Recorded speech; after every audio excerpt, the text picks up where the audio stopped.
Ya, sahabat BC, di belakang saya terdapat beberapa barang bukti hasil penindakan Des Pencegahan dan Pemberantasan Penyelundupan yang dilakukan oleh sinergi antara Bea Cukai dengan kementerian lembaga lainnya. Berikut liputan selengkapnya. Dalam rangka mendukung program Asta Cita Presiden Republik Indonesia serta pengejawantahan tugas Des Pencegahan dan Pemberantasan Penyelundupan yang diketuai oleh Menteri Koordinator Bidang Politik dan Keamanan, telah dilaksanakan peningkatan pengawasan penyelundupan melalui sinergi bersama Bea Cukai, Polri, Kejaksaan, TNI, BNN, dan kementerian atau lembaga terkait. Beberapa barang bukti di bidang kepabeanan mencakup 1.628 koli pakaian jadi dan 1.117 rol kain tenun melalui Pelabuhan Tanjung Priuk, 10.498 pieces produk besi baja, 1.700 pieces pakaian, 1.664 laptop, 136 set laptop, 2 NIU motor dalam keadaan terurai, 27 set sepeda, 36 unit tangki mesin dan kelengkapan lainnya, dan 18 unit alat fotokopi melalui Cikarang Dryport. Penindakan di bidang cukai mencakup 6.768.300 batang rokok di wilayah Jakarta dan Jawa Barat, 28.525 pieces rokok elektrik yang dilakukan di Tangerang dan Jawa Barat, 705.000 keping pita cukai rokok elektrik dan minuman mengandung etil alkohol di Semarang dan Tangerang, dan 3.301 liter MMEA di Jakarta. Penindakan narkotika sebanyak 67 kg narkotika jenis sabu yang berasal dari 5 kasus di wilayah Aceh, Dumai, Bogor, Lampung, Jakarta, dan Banten dengan modus melalui jalur laut dan ekspedisi.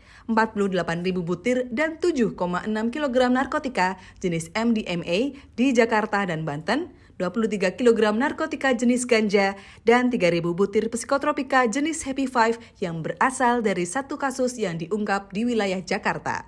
Menteri Keuangan Sri Mulyani Indrawati dalam konversi pers 14 November 2024 di kantor pusat Bea Cukai mengungkapkan, sejak awal tahun 2024, Bea Cukai telah menindak penyelundupan di bidang kepabeanan dan cukai sebanyak 31.275 kali penindakan dengan total nilai barang mencapai 6,1 triliun dan potensi kerugian negara sebesar 3,9 triliun. Dalam negeri kita telah mengalami tekanan yang sangat luar biasa karena harus bersaing dengan produk-produk dari negara lain, terutama produk-produk selundupan. Kita dari DES telah memetakan modus-modus operandi yang bisa digunakan oleh para pelaku penyelundupan, seperti ketidaksesuaian dokumen, kemudian ekspor-import ilegal, penyalahgunaan free trade zone di zona perdagangan bebas, termasuk mekanisme pencucian uangnya. Des Penyelundupan telah berhasil melakukan penindakan sebanyak 213 kali berupa produk-produk garment, tekstil, kemudian mesin, elektronik, rokok, minuman keras, kemudian narkotika, dan lain sebagainya.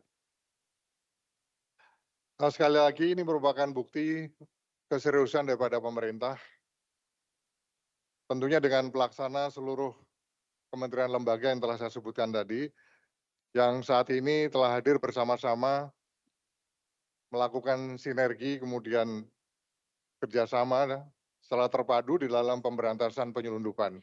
Pada pagi hari ini, berdasarkan hasil program sinergi antar seluruh kementerian lembaga, kami akan melaporkan untuk periode tanggal 4 hingga 11 November saja 2024 telah dilakukan 283 kali penindakan penyelundupan. Ini hanya dalam kurun waktu 1 minggu antara tanggal 4 hingga 11.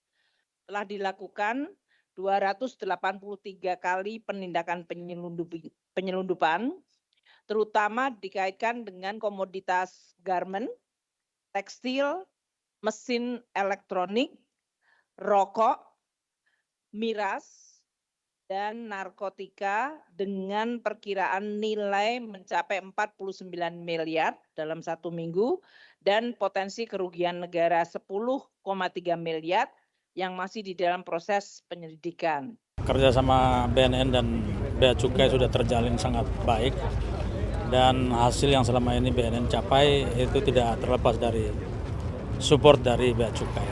Ini merupakan keterlanjutan dari operasi kita dan kita menunjukkan bahwa apapun yang tidak halal, apapun yang ilegal masuk ke sini ya itu menjadi barang haram dan harus dilakukan pemusnahan. Nah itu kira-kira seperti itu. Sekarang alhamdulillah ya kita sekarang hari ini dikumpulkan untuk pemusnahan barang bukti dan sebagian besar juga ada hasil kerjasama dari Bea Cukai dengan Bakamla. Jadi kita dengan senang sekali dan semakin hari kita juga semakin meningkat koordinasinya dan terakhir seperti diketahui terakhir kita di Bea Cukai juga berhasil menangkap baby lobster sekitar 41 box dengan nilai kerugian sekitar 20 miliar lebih. Jadi ini kerjasama ini memang bagus sekali dan acara ini bisa membuktikan kepada masyarakat bahwa aparat yang di lapangan sekarang ini sudah sangat kompak dan bisa bekerja sama dengan baik. Atas penindakan yang dilaksanakan Bea Cukai, baik secara mandiri maupun bersama Deks Pencegahan dan Pemberantasan Penyelundupan, diharapkan dapat terus berlanjut untuk memperkuat perekonomian Indonesia yang berdaya saing tinggi, berkelanjutan, dan berpihak pada kesejahteraan masyarakat. Dari Kantor Pusat Bea dan Cukai, Ria Hafiz, Kanal BJTV, mengabarkan.